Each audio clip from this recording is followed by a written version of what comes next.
നിരവധി തൊഴിലവസരങ്ങൾ സൃഷ്ടിക്കുന്ന മേഖലയായി കായികരംഗം മാറ്റിയെടുക്കാനുള്ള ശ്രമത്തിലാണെന്ന് കായിക മന്ത്രി വി അബ്ദുറഹ്മാൻ പറഞ്ഞു. മണ്ണാർക്കാട് തച്ചനാട്ടുകര പഞ്ചായത്ത് സ്റ്റേഡിയം നവീകരണ പ്രവൃത്തി ഉദ്ഘാടനം ചെയ്ത് സംസാരിക്കുകയായിരുന്നു കായിക മന്ത്രി. ഇടതുപക്ഷ സർക്കാർ വന്നതിന് ശേഷം 860 കായിക താരങ്ങൾക്ക് ജോലി നൽകാൻ സാധിച്ചിട്ടുണ്ടെന്ന് അദ്ദേഹം പറഞ്ഞു. സ്പോർട്സ് എക്കോണമി ആദ്യമായി കേരളത്തിൽ നമ്മൾ ഇൻട്രൊഡ്യൂസ് ചെയ്തത് വലിയ അംഗീകാരമാണ് രാജ്യാന്തരത്തിൽ നമുക്ക് ലഭ്യമായി. മറ്റൊന്ന്, കായിക താരങ്ങളുള്ള ഇ സ്പോർട്സ് സർട്ടിഫിക്കറ്റ് സംവിധാനം നമ്മൾ കൊണ്ടുവന്നു. രാജ്യത്ത് ആദ്യമായി പുതിയ കായിക നയം നമ്മൾ നടപ്പിലാക്കി. ഇപ്പോഴാണ് കേന്ദ്ര ഗവൺമെൻറ് പോലും പുതിയ കായിക നയത്തിന് തുടക്കം കുറിക്കാൻ പോകുന്നത്. അതോടൊപ്പം തന്നെ ധാരാളം തൊഴിലവസരങ്ങൾ സൃഷ്ടിക്കുന്ന ഒരു മേഖലയെ കായിക മേഖലയെ മാറ്റിയെടുക്കാൻ ഉള്ള ശ്രമമുണ്ട്.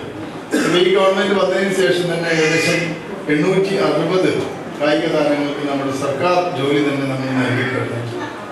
അപ്പോൾ ഇങ്ങനെ ഈ മേഖലയെ നല്ല രീതിയിൽ തന്നെ പ്രോത്സാഹിപ്പിക്കുന്ന നടപടികളാണ് ഗവൺമെൻറ് എടുത്തു വരുന്നത്. ഏകദേശം കിഫ്ബി ഫണ്ട് ഉപയോഗിച്ച് 1000 കോടി രൂപയുടെ അടിസ്ഥാന സൗകര്യ വികസനങ്ങൾ ഇപ്പോൾ നടത്തുന്നു. ഞാൻ ഈ പറഞ്ഞ പഞ്ചായത്ത് കളിക്കളക്കും പ്ലാൻ ഫണ്ട് കൂടാതെ കിഫ്ബി ഫണ്ട് ഉപയോഗിച്ച് അടിസ്ഥാന സൗകര്യ വികസന ഗണത്തിൽപ്പെടുത്തിക്കൊണ്ട് പുതിയ ഗ്രൗണ്ടുകൾ നിർമ്മിക്കുന്നത്. അതാണ് ഒറ്റപ്പാലത്ത് നമ്മൾ നിർമ്മിക്കാൻ പോകുന്ന ആഗ്രഹം.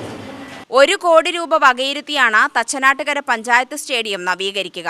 കെ പ്രേംകുമാർ MLA അധ്യക്ഷനായി, ഗ്രാമപഞ്ചായത്ത് അധ്യക്ഷൻ KPM സലീം, ഉപാധ്യക്ഷ പാർവതി ഹരിദാസ്, ജില്ലാ പഞ്ചായത്ത് അംഗങ്ങളായ ഗഫൂർ കോൽക്കളത്തിൽ, M മെഹർബാൻ, ബ്ലോക്ക് പഞ്ചായത്ത് അംഗങ്ങളായ KP ബുഷ്ര, M തങ്കം, ഗ്രാമപഞ്ചായത്ത് അംഗങ്ങൾ തുടങ്ങിയവർ പങ്കെടുത്തു. UTV news, Palakkad.